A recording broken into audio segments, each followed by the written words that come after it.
ზოგს ჰგონია, რომ ნამდვილი პატრიოტიზმი ეწინააღმდეგება კოსმოპოლიტიზმს, მაგრამ ეს შეცდომაა. ყოველი ნამდვილი პატრიოტი კოსმოპოლიტია ისე, როგორც ყოველი გონიერი კოსმოპოლიტი პატრიოტია. როგორ? ასე.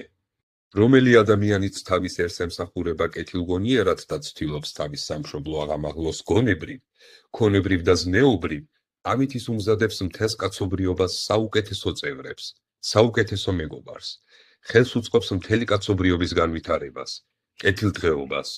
თუ მთელი სერის განვითარებისათვის საჭიროა კერძო ადამიანთა აღზრდა, აგრეთვე ცალკე ერების აღზრდაა საჭირო, რათა კაცობრიობა წარმოადგენდეს განვითარებულ ჯგუფსა. თუ კერძო ადამიანისათვის არის სასარგებლო აღზრდა ნაციონალური, ინდივიდუალური, აგრეთვე ყოველი სერისთვისაა სასარგებლო ასეთივე აღზრდა, რათა ყოველმა ერმა მომატებული ძალა, ენერგია, თავისებურება გამოიჩინოს და